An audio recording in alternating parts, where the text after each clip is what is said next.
You know, the funk don't always give you what you want, but it'll give you what you need. You know what I'm saying? We never left. Yo, we back. NHFA in your face. Bringing you something good to your ear hole, y'all. Check it out.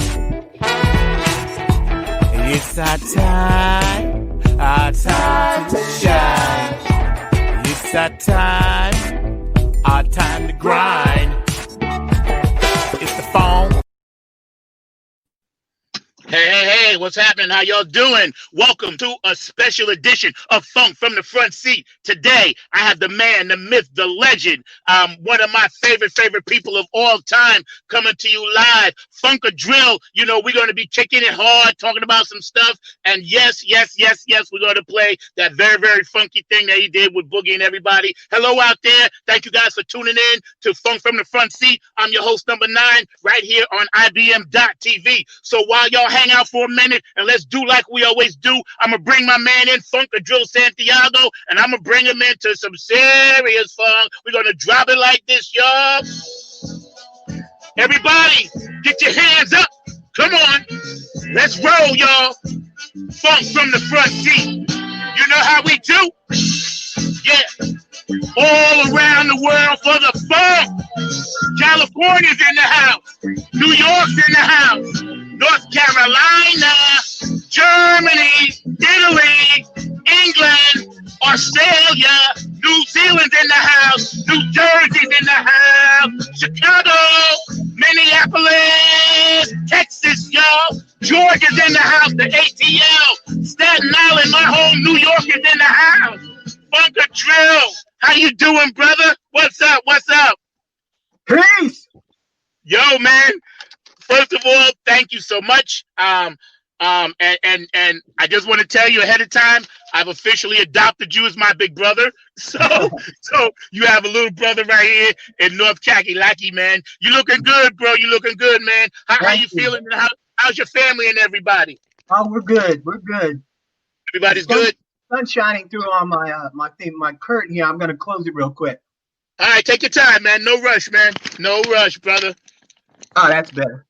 Yo, this is a special treat. I'm in my car, and you know, obviously, so I'm going to be playing around with so you can get a better angle of see what I look like as well, because the sun is moving around. Hey, man, you looking good, man. I'm so happy to finally get you on the screen. I know we have a mutual funk sister, Donna Sneed. Yes, you know that I have to definitely say thank you, Donna. She's watching. So, brother, let me tell you something. Mandrill. Composite Truth, just outside of town. Mandrill is Apis High, Mango Meat, Fat City Strut, Fence Walk, Children of the Sun. Let me tell you, you are the man. You are the man. And thank you. Welcome to the show. Funk from the Front Seat, man. First of all, you know, the heart and soul of what you do, spreading peace and love to people, is part of that music that you guys did. And we got a lot to chop it up, man. And, you know, we're going to most def have to, at your convenience, make a part 2, because there's so much that I want to talk to you about on the first, you know. And again, I'm blessed to have you in my life now. And I'm grateful to you, brother. You're a pioneer, veteran, pro school, pocket, and also doing that thing that you do on those drums that nobody else ever done before. So tell me a little bit about when you first, you know, got into this whole music thing as a kid. What was it that drew you to the music scene? Yeah, that's a good question. That's a fair question. Being beat up, and I'll explain. When my father went to Vietnam, we moved off base for the first time. And I moved into public school, which was junior high, and we moved to New Jersey. And that was the time where there was race riots going on. Right. You know, black and white were just going at it. And I didn't fit in with either one of them because I wasn't black or white. I was mulatto. I'm everything, you know? Right. So I didn't understand why people are fighting. I really didn't get that.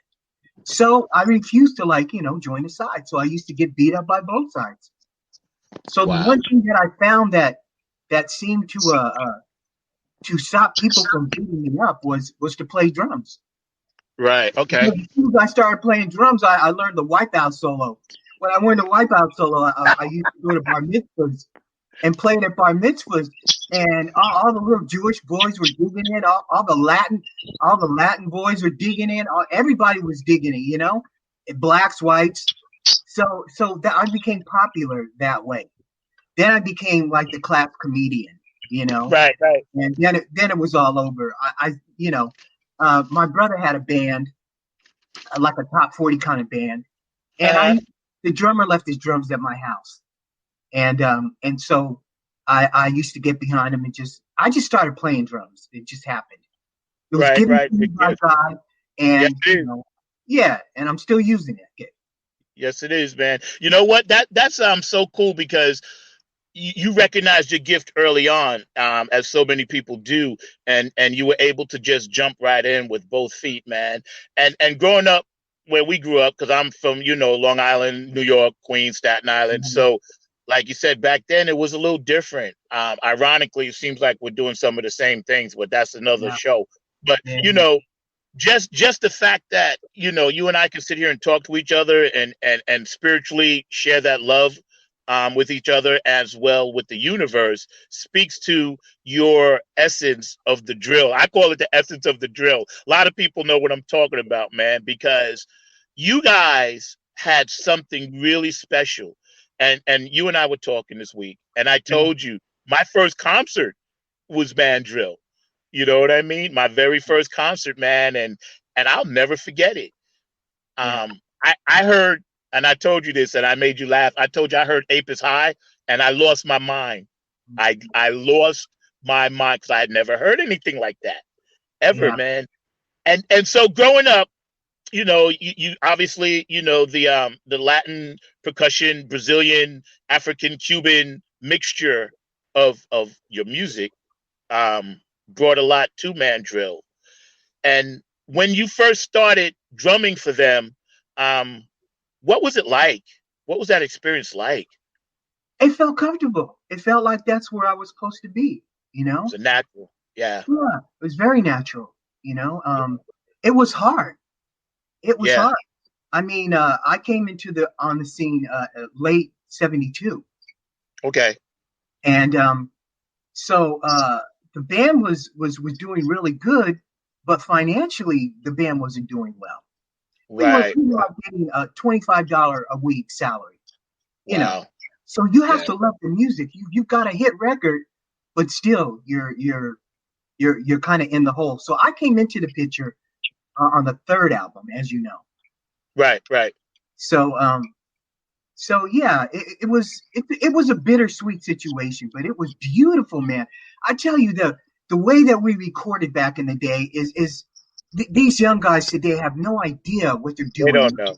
Right. I mean, it's cool to have a computer and Pro Tools and whatever program you want to use. I mean, drum machines are cool. I mean, all of it's good for creative constructing whatever you want to construct.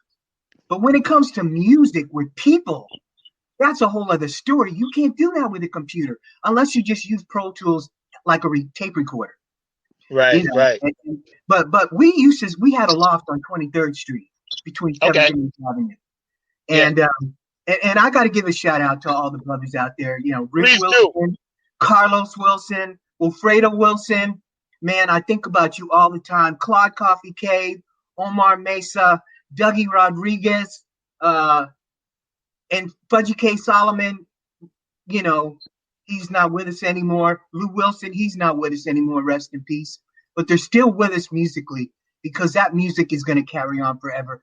Long after I'm gone, long before we're all gone, the music will still be here. It totally lives, brother. It totally lives because, the funk, and we're going to talk about this a little bit later. You guys was into that heavy rock funk thing long before everybody else did it. Yeah. And it was amazing to me how you guys just fused all of that stuff together and made it work in such a way to where, fence walk and all the other stuff. It's like when you hear it now and you listen, I even listen to it now, and I'm like, man, how were they pulling that off? And like you said, in the studio recording it, you guys had to record live. There were no, oh, I can go back and push this up a little bit, and I can manipulate this vocal. You know what I mean? It's amazing that that era of music, was such a big part of the world's tapestry of what's going on, man. And so you're in this loft and you're hanging out with your boys and you guys are recording. And when you actually went out on tour, the thing that impressed me the most, and you can elaborate, is you guys sounded exactly like the record. You know what I mean? Well, I think we sounded better than the record because in a live thing, yeah. It was definitely a live thing, that, and every concert wasn't the same. Right. The band kind of got bored with playing the same arrangements, so we just extended everything. So nothing sounded like the record after a while. Right. When I, now with my Funkadrill band, I kind of brought it back to the record versions that everybody knows, Right. But we really took the arrangements. We just jammed out on songs. We were free on stage, and that was a beautiful feeling, And we scared a lot of people, Yeah. Musically, nobody wanted to follow us, so we had to headline, Even if, say like War, like we had this thing that I think we were in Minneapolis, and it's like the audience was waiting at least an hour for one of the bands to come out and come on, and it's like War was the headliner. But they didn't want to close the show. They wanted Mandrill to close the show. And it's like, well, if it's going to be that way, let's just let it be that way. Let's not like pick and choose. They go, no. So the first time that they did this, we went on first. And when they came out, now their songs are already kind of slow. That's their vibe. And I love it. But they came out and they even slowed songs down even further. Almost to say, we can't even compete with that energy. We're going to go the other way. Right. We're going the other way. Yeah. Like what you, and I listened to your Syncopation, and you and I were talking about this, right? Again, here we are with, Funkadrill Santiago, Funk from the Front Seat. I am so blessed to have this beautiful spirit on the show. Here we are, IBM.TV. Thank you guys for tuning in. When you and I were talking this week about Syncopation, where did you kind of develop, besides the gift from God, that syncopated style to put into the music and put in between everything, man? Because that's hard. What you do is hard. Yeah. Well, it comes natural to me, but the Wilson brothers taught me a lot. And when I was a child, I used to listen to Gene Krupa a lot. Okay. And when he went into solos, they were very rhythmic. And he played a lot of his solos in time. So I learned a lot. Wait a minute, it's what's inside of the beat, Right. So with the if you want to put a formula to Mandrill's music, here it is. It's sensitivity to each other's parts. Right. Because if let's take Fence Walk as an example. You take the bass line and the drum beat, and there's nothing but air in between. Yeah, man. And the kick and the snare and the hi-hat. There's so much air in there. He's not picking anything up on the bass. He's not loading it up with all this stuff, and then Omar comes in on that wah-wah, and man, I'm telling you, if you stray beyond that, then you're headed for like a cluttered sound, Right. But everything breathed. Everybody had their lane and knew what it was. So syncopation is something that just was a part of our trip. And if you couldn't play like that, like say the first drummer, Charlie, he was uncomfortable because he knew the band was going in a direction that he wasn't particularly that interested in following. Mm-hmm. So he like left drums completely and became a director. God bless him, he's doing really well. He does a lot of HBO stuff. So it took that one extra person to actually bring the Mandrill trip together, and that was the drummer. And right. while in it, I learned to play all kinds of beats because Buddy Miles was my hero. Yeah. Buddy Miles knew how to lay it down. It wasn't on the one like Parliament, because before Parliament there was Funkadelic and Tiki wasn't a one player. Nah, He that's was right. so That's right. it was ridiculous. So when we went on tour, I was so blessed because Funkadelic almost always opened our show, and so we did like months and months together of dates, and so I would fill in for Tiki sometimes, because Tiki couldn't play sometimes, and Right. I loved it. I loved it. It became natural to set my drums up next to Tiki's drums, just in case I was going to jam with the band. Right. Right. And I'm just coming at really fresh, like 19 years old. So playing Wow. one set of music was like, like 60 minutes. That's the Mandrill set. I'm not even working up a sweat, So I'd like to go on and jam with the Funkadelic, And it became really cool, man.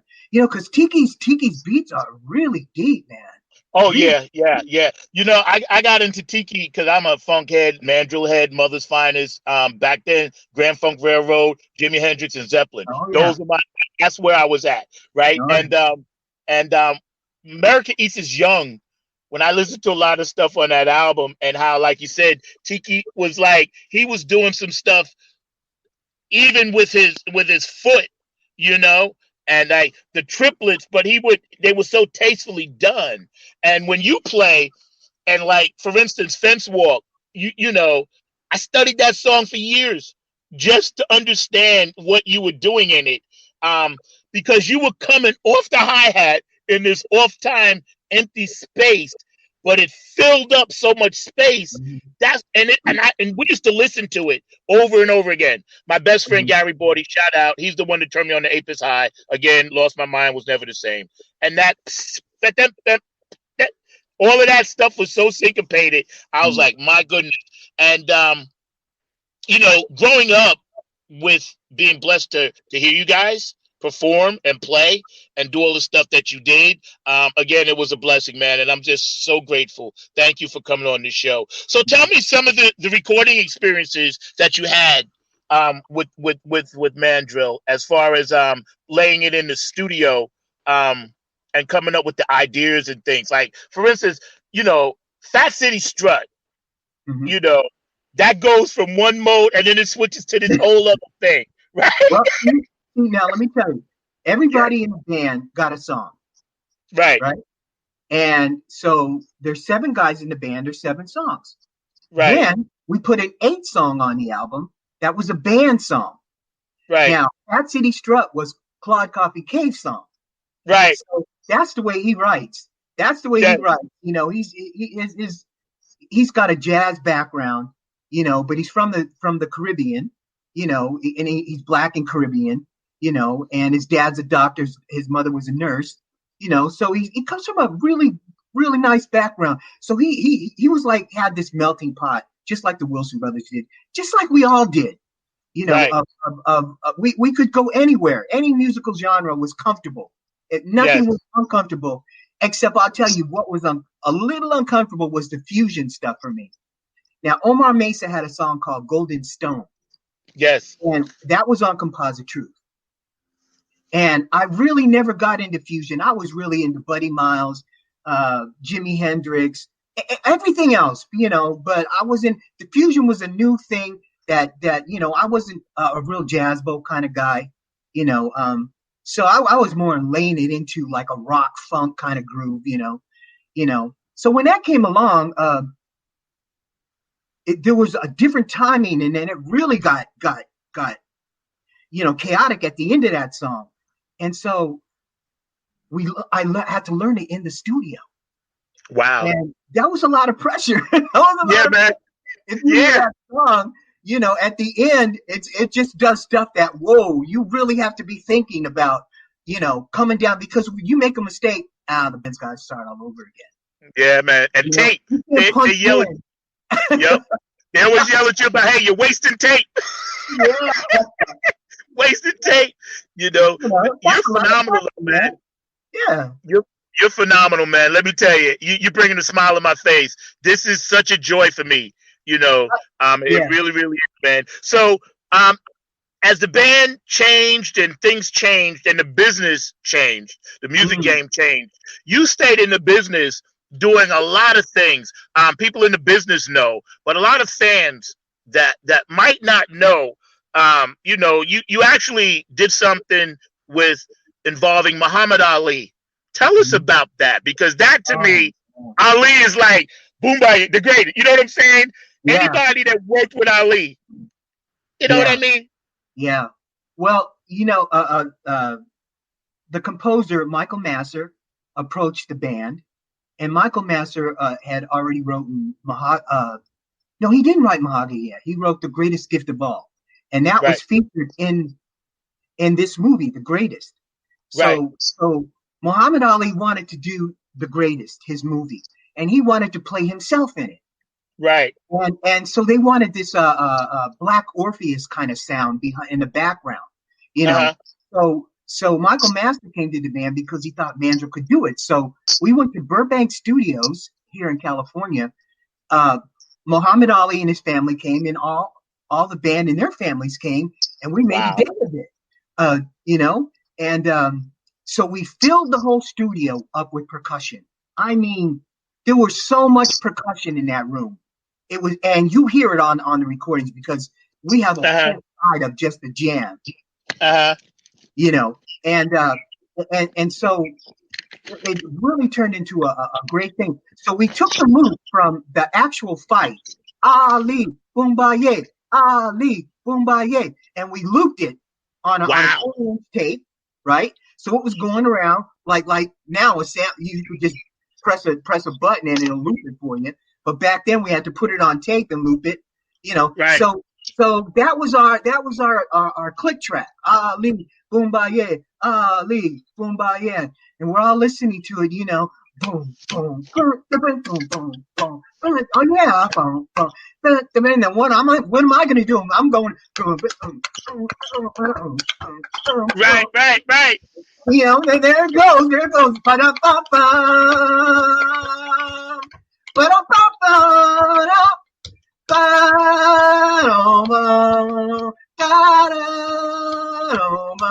And that was the theme of the song that Michael Masser wrote. So we just took off with the theme, Right. So that was a loop off the original chant in the fight. Yeah. Wow. Now see, that's deep, because that was again, ahead of his time. As far as how you guys were thinking. Yeah. I tell you, and this is funny, and I know I'm skipping around a lot, but just hang with me. I was in Harlem, and I was with my older cousins, right? And the first time I heard Fence Walk, like back in Harlem back then, all the local radio stations would have giant speakers outside of their little storefronts, right? And we heard this horn thing that bam, bam, bam, bam, bam, bam, bam. It sounded like, I was like, in my mind, I'm thinking they're using automobile honky sound horns, right? And even then, I was astute to this stuff. And then when it came in, I was like, oh my God. I was like, who's that? And it was like, yo, that's Mandrill. And the guy was saying it on the speaker and everything, whatever, right? And I'm thinking to myself, it's blasting the whole block, because everybody on the block was playing it basically at the same time. And that just is a memory that I had. And getting back to the studio stuff, when you got, and I know I jumped around, but I just had to just say that because it was important to tell you how I connected with you guys. Well, I got to hit you back on and respond to that, though. The horn, you were totally right about that. I mean, we were going for, you know what? It's when you honk your horn, right, get somebody's attention, right. So we wanted to have that sound to sound like a horn because people's attention needed to be gotten. Because people need to get off the fence. You have to take a side one way or the other. Just like your screen is split with you on one side and me on one side. Right. And people are running up that gray part that separates us. And so like in the 70s, we're dealing with, you know, Vietnam War and all that stuff was just coming, getting ready to end and all that, but it really never ended, and it was just a mess, you know, with the veterans and everything, and so it's not what you say, it's what you do. You know, people talk with their mouths so much and promise so much to you, they can't deliver. Yeah. And it causes an artist to get weird when that happens, you know, because you trust people, because you're an artist. You're not a businessman. You're an artist, and you have to be both nowadays. But it's good to wear the artist hat and wear that only and trust people, you know. Right. But that's kind of hard to do, you know. You have to have a camp that you can trust, you know. Yeah, go ahead. No, I was just gonna say, no, man. Hey, believe me, here we are hanging out with Funkadrillo Santiago, IBM.TV on Funk from the Front Seat. I'm your host, number 9. I love this brother. I have adopted him as my official big brother. It's on record, so that's that. But yeah, man.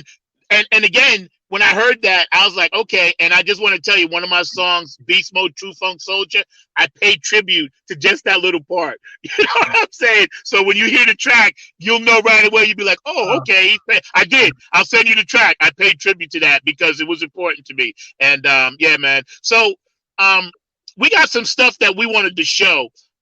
You know, and again, man, you're so gracious. Thank you. We had a clip of you guys, I think EKO. Do you mind if we run that? Yeah, go ahead. Okay, man. Yeah, and we're gonna split the screen. My producer Mark back there, Mark, man, behind the glass. I appreciate you, Mark. Love you for that, man. And go ahead and set that clip up. You know, and then we're gonna, cause I was just like, wow, I was blown away. You know, just because of the thump and funk that y'all still got that popping. You know what I mean? Y'all still got that popping, man. And you're the heart and soul of that, brother. Let me tell you, you've made a lot of people smile. You know, your gift, your light shines very bright. It really, really does, man. And we're grateful, you know, as fans, as artists, human beings, you know, we're grateful. We love you, man. We love you. And thank you, Donna. So we're going to pull that up while we're pulling that up. Mark is pulling that up. Oh, here it is right now. Yeah, here we go. Thank you, Mark.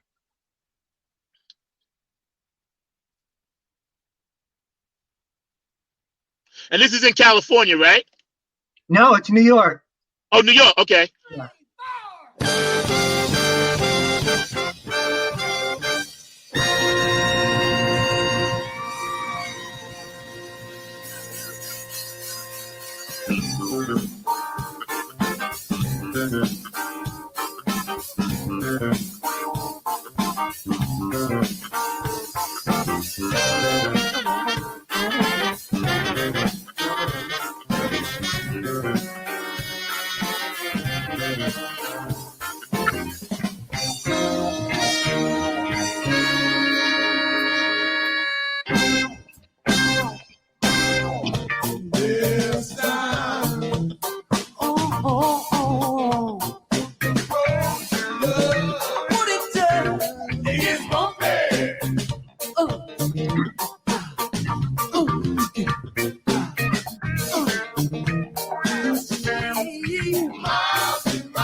Don't stop. You got to stay up. Stay up. Stay up.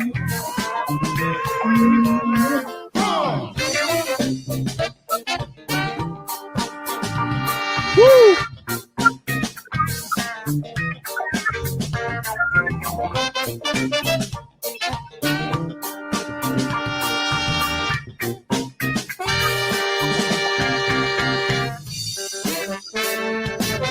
Yeah.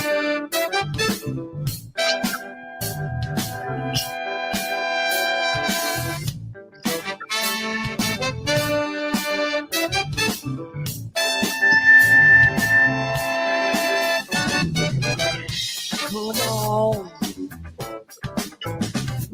Sink your feet to the mango guitar. La la la la la.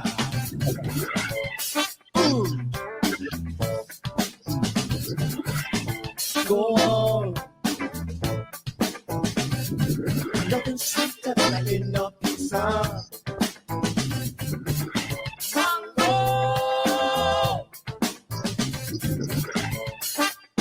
La la la la la la.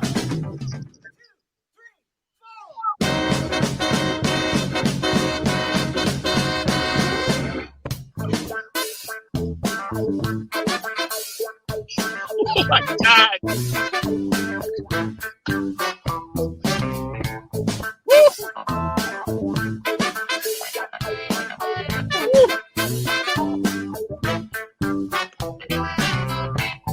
Hey, got your big mouth rolling, but it's not what you say. It's what you do.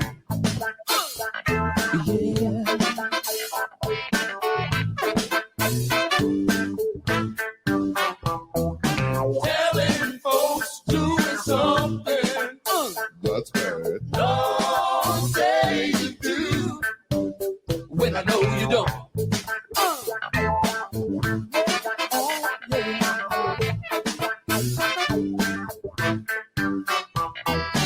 Shit on your fist like a snowman.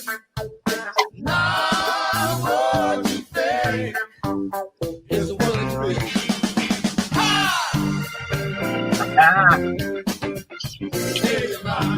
That was the one. Yeah. It's hot, hot, hot, hot, hot. So am I. It's hot. Everybody. It's hot, hot, oh my. So am I. Let's all do it too. Long as your mind is free, you're gonna be what you wanna be.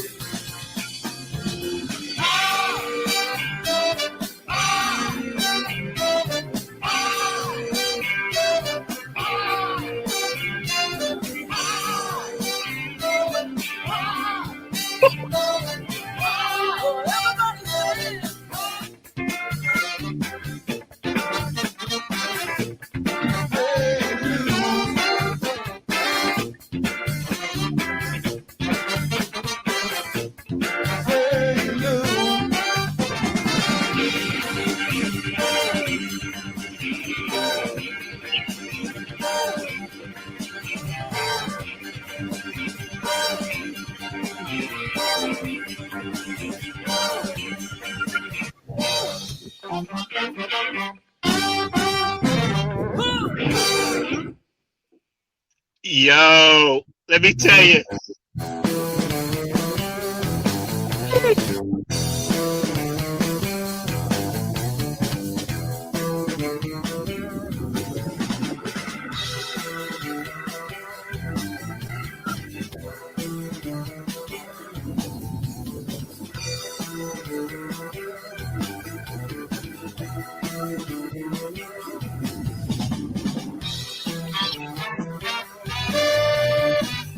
Yeah.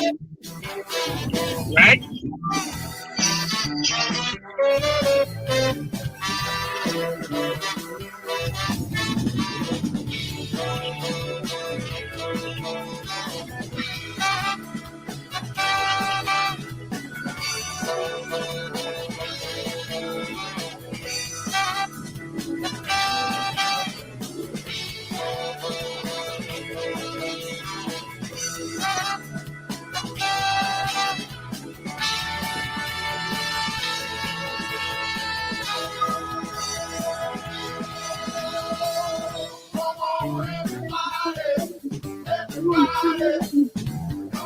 Get your legs, baby. Come on, everybody, everybody, come on. Yeah, yeah, yeah. Right on, everybody, everybody, right on. Yeah, yeah, yeah, yeah, yeah, yeah. Right on, everybody, everybody, right on. Hey, everybody, are you ready? Yeah.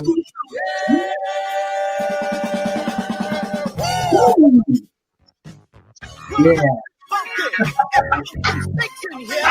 Yo, man, let me tell you. Oh my God! You know, first of all, That woke me up. yo, let me tell you, bro. Again, thank you. We're hanging out with Funkadrill on Funk from the Front Seat on IBM.TV. Hello to everybody out there tuning. You guys drop it into whatever. Just drop us a line. Let us know, man. But yo, woo, that's all I can say is woo, because that stuff was so important in the fabric of the 70s, 80s of the music thing. You know, just some of the artwork and things of that nature drew a lot of black people in. When you're saying "Ride on Everybody," you know, some of the lyrics, "Get It On," just "Hang Loose." You know, a lot of that metaphorically had much, much deeper meanings than the song titles themselves. A lot of us were hip to that. It drew a lot of us in. When you guys were writing a lot of that stuff, obviously you were socially conscious at the time. Yeah, you're talking about Carlos and Lou Wilson right there. You know, Right. any song that has the Wilson brothers' name on it, those two are responsible for the writing. Rick was more of a well, Rick contributed, but mainly Carlos was the genius behind a lot of the Wilson brother music. Right. Yeah, that's amazing, man. Again, you know, it plays such an important part. I believe at that time in America, music, we needed you. We Yeah. needed you because you bridged the gap. And you and I were talking about this earlier during the week, and you said you bridged the gap with the funk thing, and a lot of people didn't know that funkadelic connection you had with Tiki Fullwood and actually playing, you know, for them a lot. So a good friend of ours, Donna Sneed, put us together, locked us up. She's been telling me about you for months. I've been trying to, you know, just set it up to where I can actually have time and really speak with you about this. And doing that project with Boogie Munson and Gary Scheider, which a lot of the Funkadelic, y'all don't know about this. Y'all better get up on this. This brother's a producer. He's done so much work with so many other people. And if you don't mind, please, I'm going to ask you now. We're going to have to do a part 2. We got plenty of time left today, but there's so much to talk about with you. You're a walking encyclopedia history of this music business, both inside and out, businessman and musician. Mm-hmm. What got you guys together working with Gary and Boogie on that project? Okay, now I have to mention there's a fourth element to that, and that's George Black. Okay. George Black is a good friend of mine, and he's worked on so many records with so many people. He's remixed a lot of Prince's stuff. He's my right hand man now. He's the one singing and playing guitar on with Funkadrill. Okay. You know? Okay. Yeah. So the four of us, the band, Parliament Funkadelic was on tour, and they were ending their Lollapalooza tour here in California. Okay. Now, on one of the records, Boogie and his son stayed behind and stayed with me. Uh-huh. And that was 1994. And so he says, well, why don't we do something? So we started working on some of this stuff from Nefatali Street. Okay. You know, and Yes, so it's a sample CD I put out of just drum beats, but in the middle of it are some music samples, and me and Boogie just jammed and just put them on there. So if somebody wanted to use one of those, it was really like 2% of your writer's royalties, you know. Well, anyway, Snoop got a hold of that CD and he used a music sample he didn't have permission to do, and it wound up working to my advantage. But you know, so what happened was we wanted to reconnect even more. So Scheider was at the hotel, and so Boogie didn't go back to the hotel. He stayed at my house. Uh-huh. So Scheider knocked on his door, and he wasn't there. And he said, "Where's Boogie?" He's with Neff. And so he got really upset. He got really upset. It was about, it could have been 2:30, 3 o'clock in the morning at this point. He calls, I want to talk to Nefty. man, you got to let me in on this. I'm going, well, there's nothing to be in on. Gary, man, we're just over here jamming. I want to be there. I want to be there. Give me that. So he takes a cab over. Comes over, and man, he puts that Scheider touch on it. That man, Yeah. He says, "Look, do you mind if I do something familiar?" And when he said that, what he was saying to me was, sometimes people don't get the credit that they deserve. And he put this stank on it that I smelt somewhere before. Yeah. And, he wanted to hit that same stank that he created. When you stink on something, and that's your scent. When other dogs know that you've been there. Yep. So he did that, and vocally he just laid down all these layers. But we really didn't have a track. We had all this beautiful jam, but we didn't have a track. So that was 1994, right? So I think it was 4 years ago. I decided to, you know what, George, what's up with that track? And he's going, I don't know. Let's take a look at it.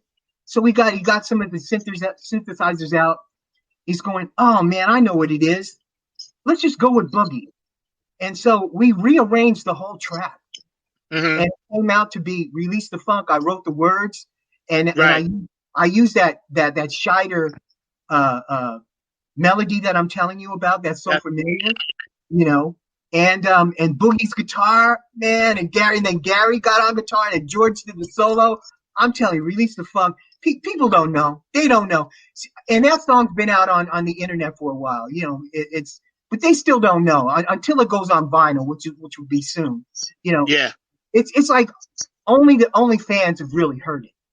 Yeah. We're gonna hear it now that you're gonna play it. Yeah, we're gonna play that in a minute. But when Donna told me that was the connection, but she said, that he's from Mandrill, and I was like, really? Because I was into it anyway. I'm just into everything that was ever out there as far as the funk stuff goes, because that's where I live at, man. Like you said, that stank. That's what you got. You got that stank. Like, other dogs sniffing around. They're like, no. It's Funkadrill Nefty stank. You know what I'm saying? Yeah. And I live in the gutter. I was raised in the gutter. When I heard that, and I heard it on P-Funk Radio. Matter of fact, Keith played it last night. Gabe did a mix on it, and they played it last night. And then I was commenting, because we always comment. I said, yeah, man, I'm gonna play that tomorrow too. But that connection, and I know Boogie and Gary, they're gone now, but they live through you and their music. You guys are brothers. That brotherhood, man. Tell me a little bit about that brotherhood, man. It's so sad for me to reflect on that, man, because it was any time that P-Funk came to California, Boogie always got on the phone, and I was always there with him. And our connection on the road when we played together, that's when our friendship really bonded. I mean, we're both short, And Boogie said, if you were a woman, man, you'd be my girlfriend, That's not quite what he said, but for radio and TV. I know. Yeah, no, you good. You good. Yeah, you good. I mean, that's how close we were, and I saw, sides of him when I would go to shows. I saw things that I didn't like anymore, because I had moved on with my life and Christian, and a minister, and so when I would go to the shows, I didn't like seeing that. I wanted to see Boogie, graduate from that, because he deserved it, Yeah. He's a great writer. He's a brilliant player. Oh man, he play all kinds of instruments. Yeah, man. There's nobody like him. There's nobody like him, and his heart was as big as my head, Yes. And so the bond was a musical bond as well as a brotherhood bond. Musically, we would actually fight a lot. I've got recordings where we're talking about I said, well, show me something that Tiki would play that like like, that I could like use, to carry on his legacy. Because obviously, Cash Waddy is not playing any kind of tiki beats. Right. I think Parliament. Well, there really isn't a Parliament Funkadelic now. It's morphed into something different. But when it was Parliament Funkadelic, it was kind of on the one. Everything was on the one, and Jerome was great for that. Are you kidding? Bigfoot, woo! Man, he put that. So that was a whole different breed. I don't know if Tiki would have fit into that picture so well. Right. Yeah. Yeah. Tiki, to me, he was like a funk guy, but he would be doing, he was always on the 16ths and the 8ths all the time. And I thought to myself, that brother's got to have stamina because to do that, stamina, my God, and you listen to some of that early stuff that they were doing with him there. We used to listen. I was like, man, like I said, America East is Young. It's like there was one track where it's just, you hit the nail on the head. It's gospel, it's rock, it's funk, like you guys, all in the same song. Yeah. And Tiki, throughout it all, he was the one, to me, that was kind of telling them when to go. Because his roles and his beat would roll them into the next part of the song. He's genius. He doesn't get enough credit, Tiki Forward. Not enough. He really doesn't. None of those guys none of them got enough credit. Yeah. And that's obvious. And when you look at the situation now, I mean, that's why Release the Funk is so important for me to put out, because independently, Yes. I mean, I just got involved with a situation that a company was interested in picking up the Funkadrill album, but it came down to the same old bull crap, of talk. Nothing, when it comes down to putting down money, people get all scared. They want all your publishing. They want your firstborn, want everything. They want everything. That's not the way it works anymore. Those days are gone, man. So I wanted to hold on to all the royalties. So when this album does come out, that for those two songs, all the royalties go to the people that are supposed to go to. Yeah. And so Dougie Rodriguez from Mandrill, and you got to have, he's going to be on my show for the first time. He's having an interview. He's never had an interview. He's on 2 Santana albums. He played on Betty Davis albums. He wrote Chicken Fried Steak with Lenny White. Wow. He wrote Positive Thing for Mandrill. If it wasn't for Dougie, there'd be no Positive Thing. He's got a stank that's lasting. It's like, please have him on me. I'd love to have him. Please touch base. Hook us up, man. We'll talk about it, man. So listen, is it okay with you if we run that track, man? Yeah. That's banging, bro. Banging. Yo, Mark, my man back there behind the glass, Mr. Mark Lee, one of the best producers out there. Thank you, Mark. Hook us up with that, man. Here we are. Funk from the 17th. I'm in funk heaven, baby. Who's got it better than us, right? We sitting here chilling, talking about, boom, the bang bang. There we go.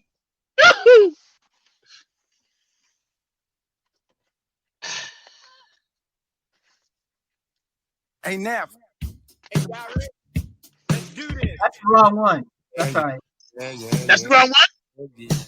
Coming back at you. Hey, Books. There's one with lyrics. Gonna hit you in the face. We get ready to take everybody's place.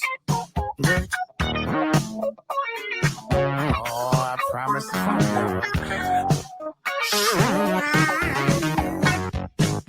We're making it funky. If funkin' stinks in here.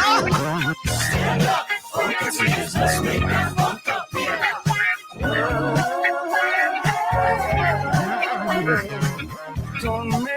Don't make funk, yeah. Funk on it. Stomp your feet to it. Clap your hands to it. Listen, y'all. Don't talk about it. Bring out the funk sound. Yep. Yeah. Bring out the do.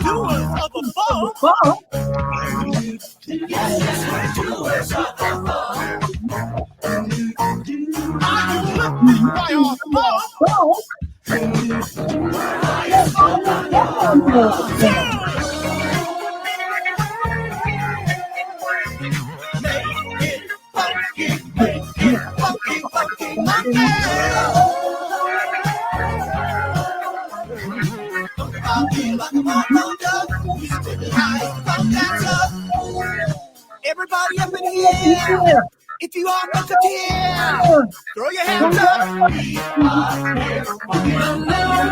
South, east, and west, West Coast, we're coming fucking 100%.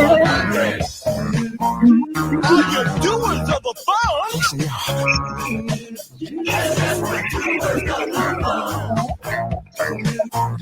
Are you listening by our funk?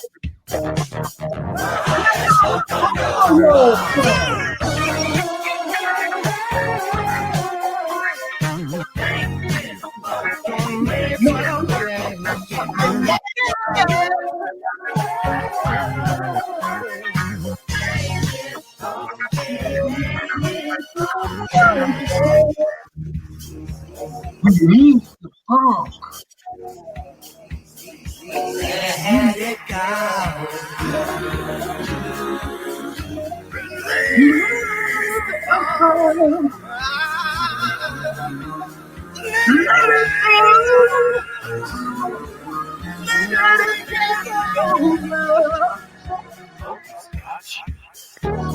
It's got you hypnotized. It's got you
Yo, that's my fault if I sent my producer the wrong track.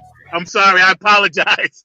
I apologize for that. But you know what? We can save it for the next segment, and we got plenty of time still left to go. But a lot of times when I'm working, I do stuff at 2, 3, 4 in the morning. But what was the original track that you were saying that you wanted everybody to know about besides that one? Oh, it has lyrics on it. Okay. Yeah, but that's But that's the same track, but it's just different. Same track. Okay, I got you. Okay, I got you, man. But yeah, man, that music, and I'm listening to it, right? How you fused, and you could hear that mandrill, your drumming influence, mixed in with that funk that they do. That's amazing to the ear. That we know about, like us funk caves. When we hear that stuff, man, let me tell you, it inspires us.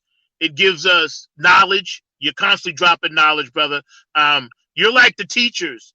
You're on the Mount Rushmore of this thing. You know what I mean? Like God made you special. He really did, man. And all the stuff that you've done and the people that you've worked with. Tell us about some of your new projects that Funka Drill is getting ready to embark on, man. Oh man, Funka Drill's getting ready to go to a. I'm gonna start a TV show. Okay. And this is my next adventure, because I feel that we're living in times that we really have to be careful on what we're our moves. We have to think about what we're doing. We can't make emotional moves anymore. First of all, I have to pause and say everybody needs to go out and vote. Everybody needs to vote. And more so than ever, your voice is necessary. The last 4 years, when Hillary was running, she thought she was in. 90% of the vote was hers. And then at the last minute, Donald Trump won. Now, I'm not telling you who to vote for, but I'm telling you there's a lot riding on this election. Yeah, it is. So whoever your candidate is, make sure you're basing your decision off of what he stands for, the bills and everything that he's put through, that everything that he stands for, that it's going to benefit you as a citizen. So don't base everything off of one or two things that might appeal to you from either candidate. Look at the whole picture. Personally, I don't believe in government. I don't trust it. I think something else needs to happen and will down the line. And I'm not talking about any kind of communism or nothing like that. I'm talking about the people actually running the country, for the people. It's what we're supposed to stand for, but the government has always let us down. Always. Yeah. So I want to start this TV show to give a platform to musicians who have the unsung musician who's like a legend, but nobody knows who he is, and take that legend and put him with younger kids and let him mentor them. Because right now he's sitting at home watching TV, getting fat or getting high or something. He's not being used, and he wants to be used. He's got so much talent that it's just put on the back burner because he don't know what to do in his life. He's old now. What's he going to do? Nobody. He's on all these records and nobody knows who he is. They don't even know his name, So I'm going to let people know who those kind of people are. Also, the shows like we do skits on the music business and life, and we tell stories about people's stories, and there's always live music going on, a live jam on every show, So it's kind of more than one show. So I that's what I'm gearing up for in the background here. This is a set right here. I'm in the set of the TV show, and we're all set to go live and recorded, all the music live, so we can put it out afterwards, And so it's and I'm working with a battered women's group, and I produce a TV show for them. Yeah, it's called Solar North Story, which is You Are Not Alone. And it's so important, we're in season 2 right now, and it's a cable TV show that I think they need to be on an international internet kind of broadcast, situation, kind of like what you guys are doing, because their message is so important, and I don't speak much Spanish, and it's a Spanish speaking show, but I tell you, the emotion coming from these women, that does it transcends language, And almost every episode, I'm like in tears, because of the stories are so. But these women are like warriors, man. They're like warriors, And so this organization comes alongside these women and lifts them up, and picks them out of their situation and dusts them off and gives them back their power, And yeah. And all using Christian principles, And you know what, brother? Let me tell you, anything that I could do personally to help you. Plus, I want to be on the show, but I'll do it. I'll definitely, mention that, and you're welcome to come on this show and bring them as much as you want.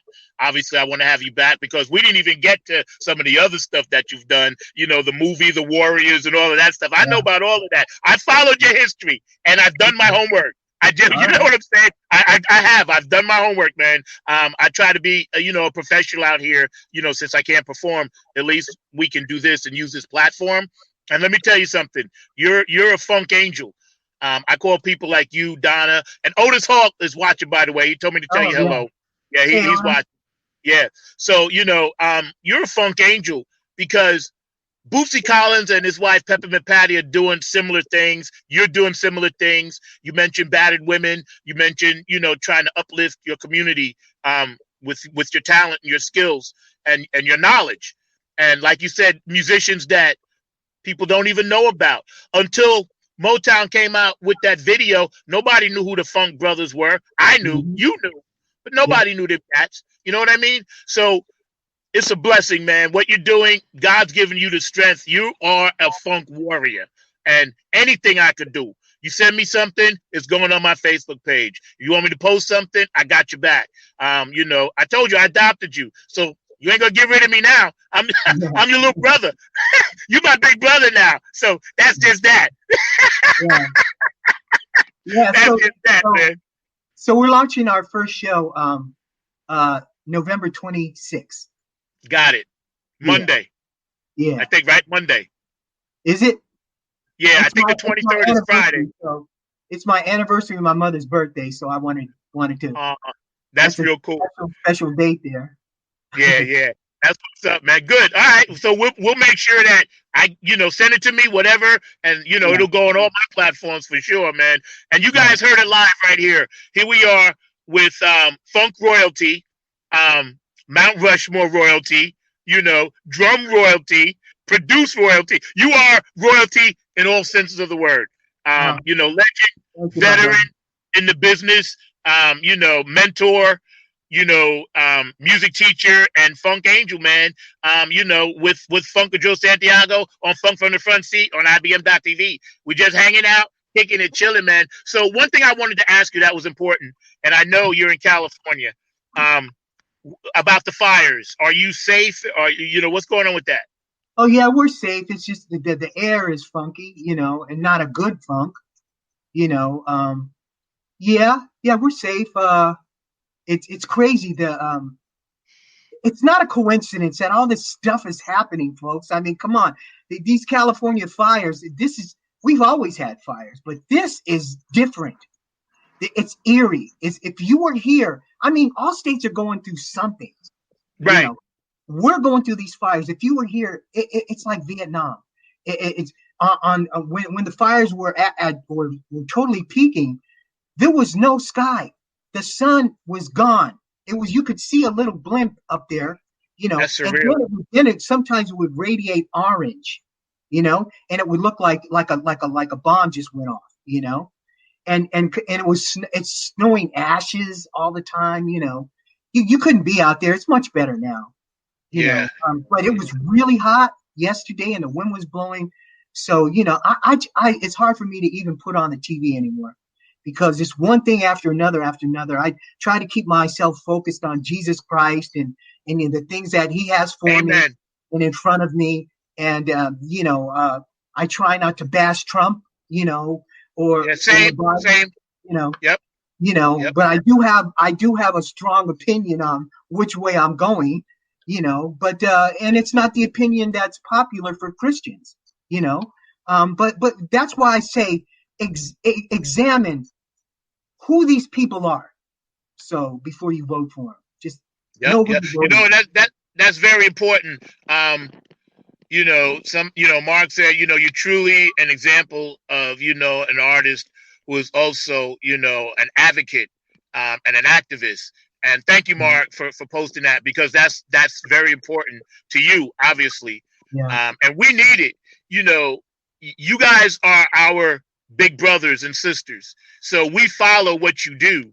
That's why most of us are playing music now is because we heard something that you did. And we were like, hey, we want to try to do that as best we can, man. And again, I've been blessed. My dad was a Baptist minister, so I'm a PK. but I strayed and now I'm back. You know what I'm saying? So I learned. You live and you learn. You know what I mean? You live and Yeah. you learn. And again, tying the whole thing together, with your music and your faith, how did you first, well, not how, because it's always been in you, but when you really got serious about your faith, and getting into it, or were you always serious about it? It's been a process, but over the last, oh my gosh, I guess you don't know. Over the last 4 years, I've seriously been was battling prostate cancer. Yeah, I understand that. Yeah. It was stage 4, and I was in hospice. They didn't think I was going to live. They wanted to take my leg off. My faith really grew during that process. I mean, it just blew up. God put me through so many situations that I couldn't handle. He put me in a hospital. He put me in a bed that was hooked up to an alarm, so I couldn't get out of bed.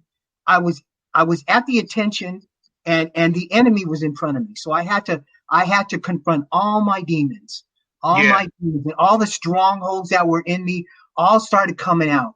And God had dealing with me one by one,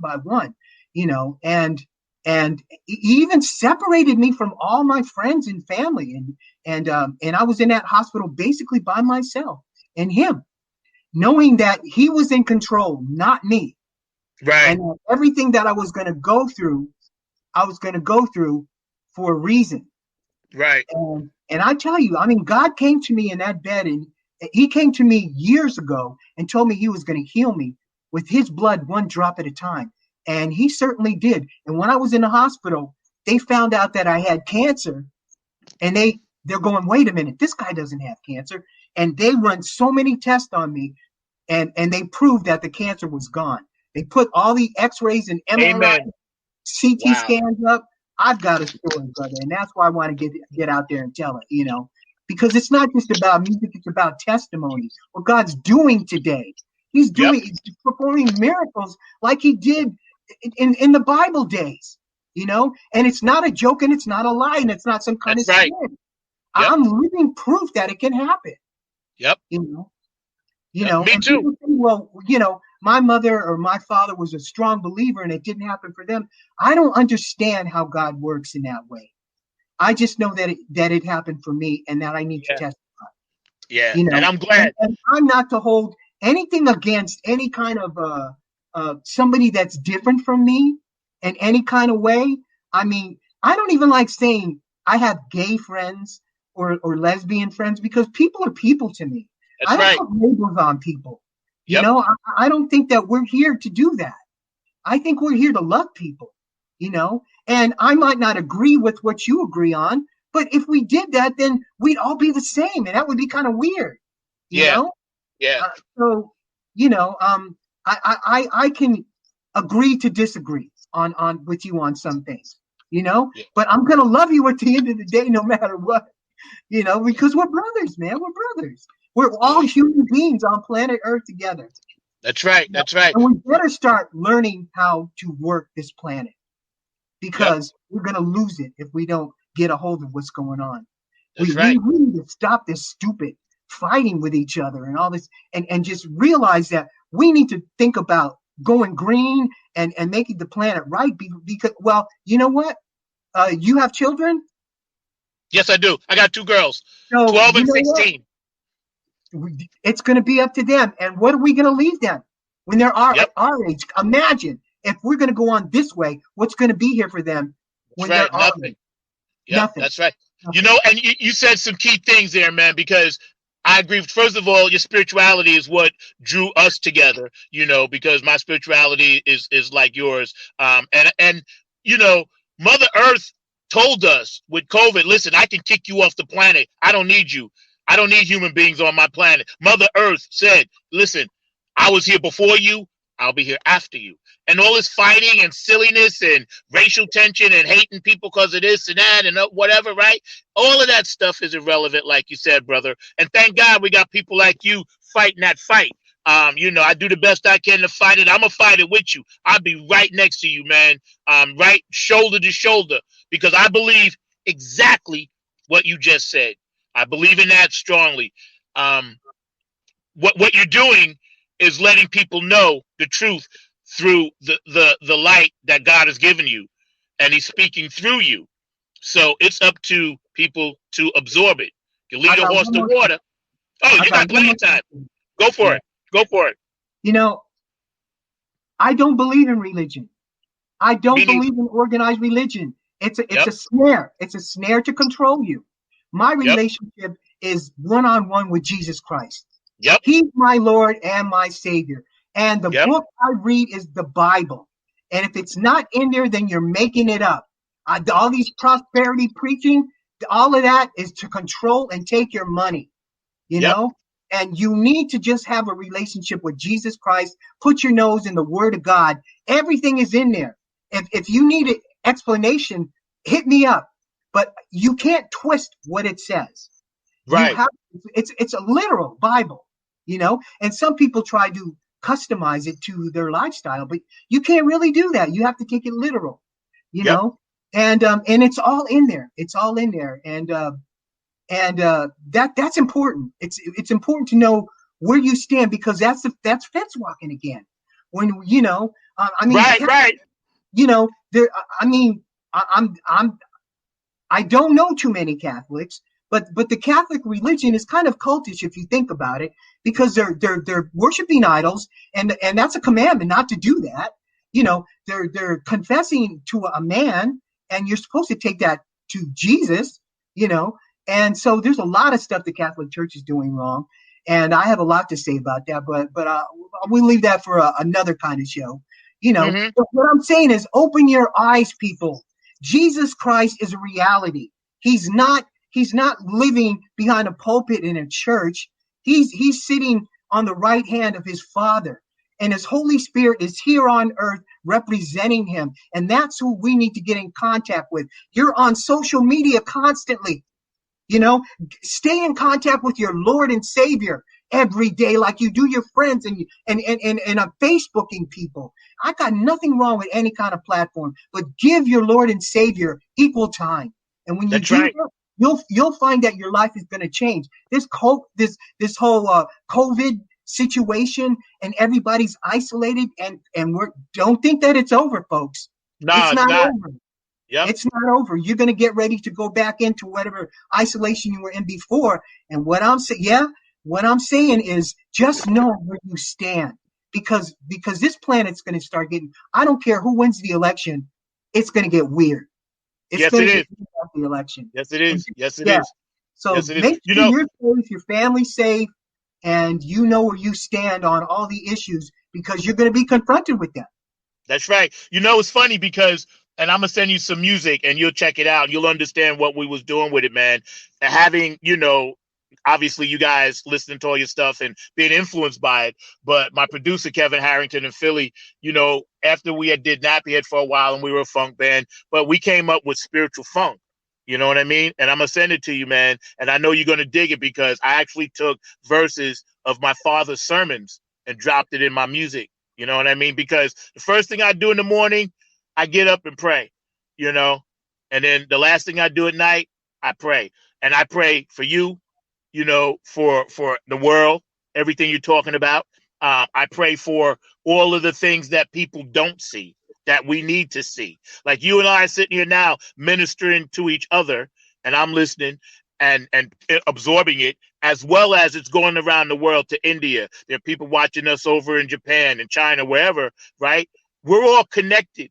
Our DNA connects us. We're from the heavens. We're connected. And like you said, big brother, people need to really open their eyes and stop following what we know to be wrong.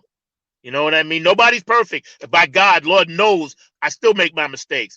But I can absorb the goodness of this planet and try to help others, which is what you're doing. And that's why we're down here. There's a quote: the purpose of life is to find your gift. The meaning of life is to give it away. You know what I mean? And that's what you do so well, brother. You're an amazing person, man. I'm not going to hold you too long, but I do want you to come back on, and I do want to get more into your show and your shows, as well as the organizations, that we'll save that for next time, that you're involved in, and we're going to get deep into the spiritual realm of this planet, because we are battling. There's demons out there, and you're in the light. Light is even shining on you now, as you confessed and told everyone, Jesus Christ made your body whole again. People kind of know me a little bit. They know I've been through 10 surgeries. Everyone that I woke up from, the first thing I said is, oh, thank God. You know what I mean? Nothing quite like what you went through, but I done had my share, man. You're an amazing person, man. Funkadrill. So your last words to any young artist out there that's coming up in this business that want to impact it, such as things that you've done. What would you tell them? I would say to you, first of all, whoever your influences are, don't try to be like them. I mean, take from them, but figure out who you are and what you want to say through your music. So if somebody's influencing you, don't take their character on, develop your own character. Take the elements that you like from them and mosh them with who you are. And know what it is that you want to say, because you can't just say nothing in your music today. You have to say something. You have to say something that's real. We're living in times that people aren't. You could be funny with it. It could be fun. That's good. People like that. But don't be like, booty clubbing, all that money. That's nothing. That's nothing. That's where they want you to be. That's top 40 radio. That's if you want to be one of those kind of people, there's plenty of them out there. That's not what the planet needs. The planet needs artists that are going to feed the planet. The truth. The truth. Yes. In the 70s, we Composite Truth was the name of our album, because the truth is what needs to be told. So whoever you are, whatever kind of music you're writing, make sure you're speaking the truth, whether it's about your personal situation or your friend's situation. Keep it real. That's what I would say. Yeah. You know what? Those words are so profound. Because when you guys were doing that in 71, 72, 73, your albums were coming out, you were telling people then, Composite Truth, just listen to and look at what we're saying in the music. And thank God I'm alive to actually tell you, man, it was a huge influence, because words and lyrics are important. A lot of the stuff that you say, top 40 and all of that, I get that. I ain't mad at it. But at the same time, my guys, we're always talking about the same thing, brother, that you just told us about, making it real. Feed people something in the music. They have to eat. They're hungry. The buffet is just a buffet. You got to feed people a whole meal. And that's what you guys done. That's what you're still doing. That's obviously malnutrition, bro. That's malnutrition. If you just give them a portion of the meal. That's right. You know what? And maybe you and I could do a song about that. Malnutrition. I like that. I'm always thinking of hooks. I'm always thinking outside the box. Always, man. Donna tell you, Otis too. I'll be thinking about something. Like, okay, I'm gonna use that as a song. You know what I'm saying?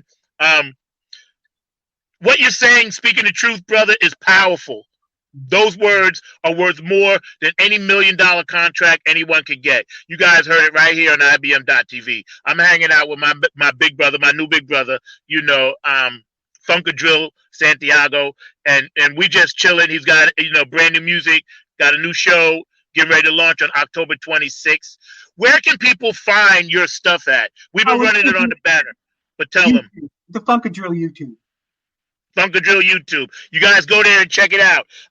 Again, this brother has just dropped so much knowledge on everybody. And I know you guys could go back and rerun this show and it's all good. But I just want to personally say thank you. God bless you. You're a funk angel. I'll be calling you in about 10 minutes just to tell you something that I need to tell you because it's important. And please, just stay strong and keep doing what you're doing. You are truly an influence and an inspirational person to a lot of people, especially me. You mean a lot. You mean something in my heart to me. You're very important, and I'm gonna make sure, I'm right shoulder to shoulder with you. I got your back. Whatever you need, I got you. All right, brother. Again, here we are on IBM.TV, Funk from the Front Seat. What a fantastic show we had today. We're going to leave it right here, and we're going to just kick it a little bit. Usually I start my car and I roll all out and everything, and, I kind of just do my ending thing. But, I just want to say again, thank you, Funkadrill Santiago, hanging out, legend, producer, entrepreneur, activist, minister, spiritual funk angel down here on this planet. I want to thank you from the bottom of my heart, brother. It's been great. I hope you had a good time. And I want to have you back again. All Is right. that cool? All right, man. I'll be in touch with you, man. God And I'm going to leave you with this. Funk from the Front Seat. Right here. We hung out today. It was beautiful. I love everybody out there. If you have a birthday today, happy birthday. If you lost somebody in your family, know that we care and love you. If you're hurt and know that you have nowhere to turn to, you turn to one of us at IBM.TV. If you're being abused, if you're being bullied, call one of us. We don't really roll like that. We need everybody. Wear your mask. Get your hand sanitizer. Like Funkadrill said, it's not over yet. Follow your spirit and your inner heart. Find peace within. Peace is important. All right, brother. I'm out. I'll be up with you. Peace. Funk from the Front Seat. I hope y'all had a good time today. I'm getting ready to go out like this.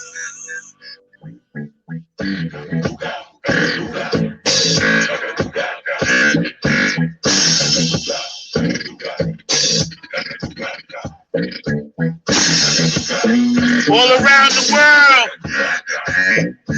Japan, China, Asia, Russia, Australia, Germany, England, Canada, South America, Puerto Rico, Mexico, Argentina. We love you, United States. Woo! It's hot. Yeah, baby. Woo! Stay woke. Staying healthy ain't no joke. Funkadrill. Check them out, y'all. You do.